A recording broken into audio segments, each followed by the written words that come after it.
Good evening, everyone. My name is William, and I welcome you to the first official episode of I Was a Teenage Daydreamer, where I will be discussing music, film, literature, and other random things that I love, and hopefully you do as well.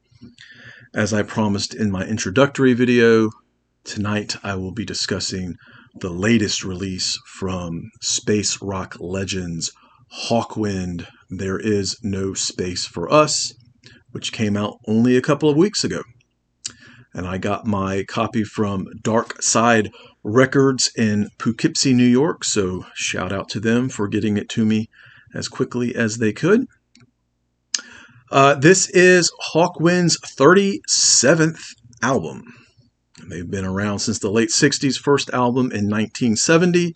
I believe 37 also includes Hawk Lords and Church of Hawkwind and Psychic Warriors and other side projects and spin-offs that are now just basically released under the Hawkwind moniker, if you will. And of course, in all that time, they have not had the same lineup.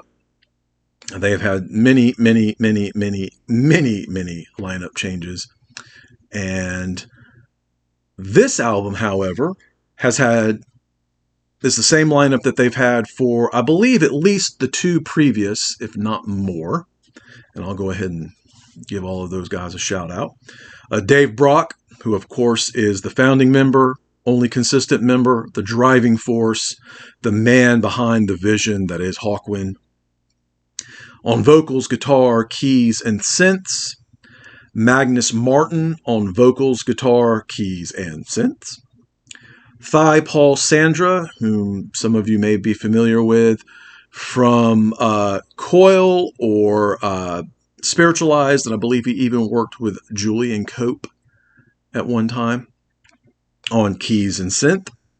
Doug McKinnon on bass, and Richard Chadwick on drums, vocals, and percussion. Again, very solid lineup, been together several years, and this is at least their third studio album together. And it is released on Cherry Red Records, great label. And it is, I'm not sure how many have been on Cherry Red, but quite a few studio albums, maybe even live albums. They put out a lot of live albums. It's hard to keep up with everything they've got going on with live albums, studio albums, various compilations, etc., etc.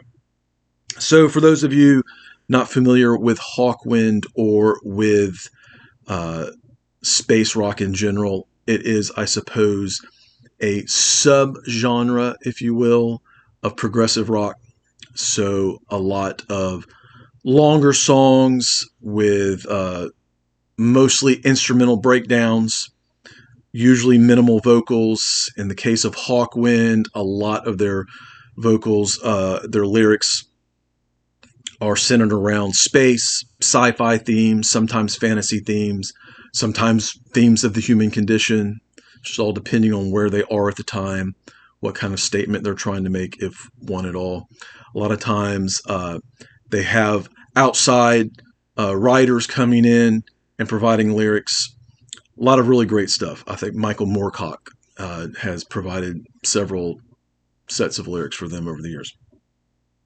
So as far as this album goes, if you are a fan of Hawkwind and you've been keeping up all this time, you've probably already heard this and you know that Hawkwind, they do what they do and they do it extremely well. While I did say this space rock is a bit of a subgenre of progressive rock, it is not the technical gymnastics that a lot of prog rock bands have. The songs are long, the songs are drawn out, the songs have various parts and pieces and textures, but they stick with kind of the three chords of rock and roll and just draw them out to their fullest potential. So again, those of you who've been sticking around for the past 55 years, you know exactly what I'm talking about. Those of you who maybe have steered shy of everything after the mid-70s with their first breakup, when Lemmy left and all that fun stuff, honestly, do yourself a favor and check out what they've been doing for the past 45 years since, the classic era, if you will. 1980s Levitation with Ginger Baker on drums, excellent. Uh, Chronicle of the Black Blade from 1985, again, another a Michael Moorcock type situation, excellent. Even 90s stuff, Alien 4, that people panned a lot, I really like it a lot. 2010's Blood of the Earth, fantastic. And the two previous to this one, I mean, they're plugging away and they're doing great. And I'll be honest, I haven't been listening to Hawkwind for a terribly long time. Of course, I've known Silver Machine for years and years and years.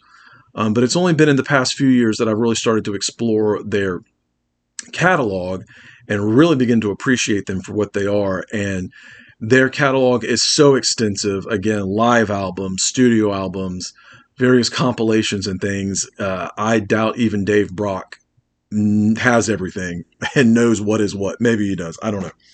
Anyway, as for this album itself, again, there is no space for us. It's 8 songs. It's about 53 minutes long.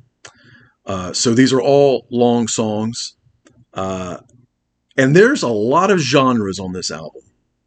And there are lots of songs within songs and genres within songs. They are jumping all over the place, but it never feels disjointed. It never feels like they're just throwing everything at the wall. They are definitely masters of their craft and taking different elements of music and fusing them together into something that is a wonderful tapestry of sound and rhythm and melody. And again, those of you who know exactly what I'm saying. And those of you who don't, I seriously encourage you to check it out. Space Continues, Life Form. Just to show you the track list here, a lot of parenthetical stuff. That one at times is very reminiscent of mid-70s Tangerine Dream, Phaedra, Rubicon, all the sequencers and things going on. You've got the Co-Pilot, which I believe was the first single released on streaming platforms, and I really enjoyed that. Starts off with a Latin or bossa nova type beat and carries on with that for a while, and then all of a sudden it's just rocking hard and heavy, and then pulls back and goes back into that original bossa nova feel. And a lot of the songs do that. A lot of the songs start off doing one thing, and the next thing you know, you're being transported somewhere else, and you think it's a different song, but nope, it's still that song, and it's going to come back to that original theme before it's over. Same thing is true for There Is No Space for Us. The title track starts off with not a country feel or folky feel, but I guess a southwestern feel. And then all of a sudden the space noodling starts coming in, and again builds into something heavy and pulls back down again. The one that just rocks out pretty hard and heavy from beginning to end is Neutron Stars Pulsating Light, which is very reminiscent of a lot of classic rockers from Hawkwind, like Masters of the Universe, Assault and Battery, Wraith from the aforementioned Blood of the Earth. I really, really love that song. What a blistering song that is. And then it ends with A Long, Long Way From Home, which is mostly instrumental, and it's beautiful.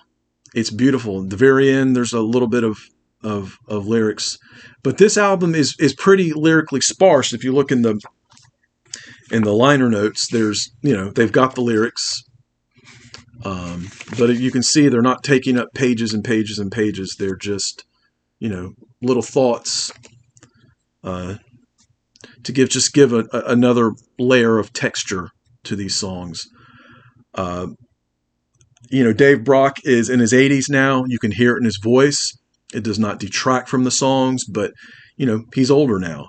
And if this were their last album, A Long, Long Way From Home would be a beautiful, fitting, telling closer. But I really, really hope that they're not done, because I think they are still full of juice and venom, and they still have a lot more to give us. So that's my spiel.